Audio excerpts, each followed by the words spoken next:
রাত পেরোলেই স্বাধীনতা দিবস। তারই প্রাক্কালে দেশ বিভাগের সেই ভয়াবহ দিনগুলির কথা মনে করালেন প্রধানমন্ত্রী নরেন্দ্র মোদী। বৃহস্পতিবার 14ই আগস্ট বিভাজন বিভীষিকা স্মরণ দিবস উপলক্ষে এক স্যান্ডেলে নমো লিখলেন, ভারত আজ দেশ বিভাগের বিভাজন বিভীষিকা স্মরণ দিবস পালন করছে।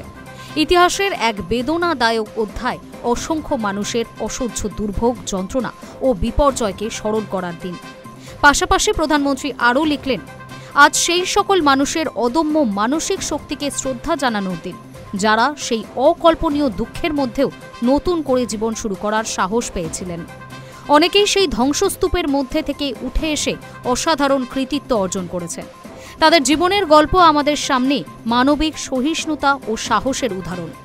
এই দিনে আমরা শুধু সেই অতীতকে স্মরণ করি না, বরং ভবিষ্যতের প্রতি দায়িত্ব নিয়ে শান্তি রক্ষা, পারস্পরিক বোঝাপড়া বৃদ্ধি এবং আমাদের বিবিধ সংস্কৃতির বন্ধনকে আরও মজবুত করার জন্য এগিয়ে যাই।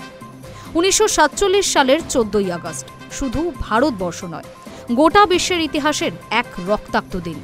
কারণ ব্রিটিশ সরকারের কূটনৈতিক চালে আর র্যাডক্লিফ সাহেবের কলমের খোঁচায় আর মোহাম্মদ আলী জিন্নার দ্বিজাতি তত্ত্বের ভিত্তিতে দেশ দ্বিখণ্ডিত হল। আসলে বোধহয় দ্বিখণ্ডিত নয়, ত্রিখণ্ডিত।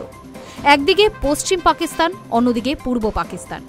যে মানুষটা জানত যেখানে তার ঘর, বড় হয়ে ওঠা আত্মীয় স্বজন, কাছের মানুষ সবাই যেখানে মিলেমিশে থাকে, সেটাই তার দেশ।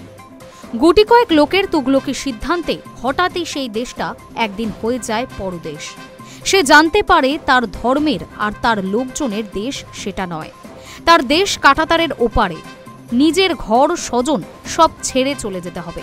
আর নতুন দেশে তার পরিচয় হবে শরণার্থী। এর পরবর্তী ইতিহাস সকলেরই জানা। কিন্তু দেশভাগের ফলে অসংখ্য মানুষকে যে ক্ষতি মুখ বুজে মেনে নিতে হয়েছে, তা অপূরণীয়। সেই কথা এদিন আরও একবার সকলকে স্মরণ করিয়ে দিলেন প্রধানমন্ত্রী। Hi News network.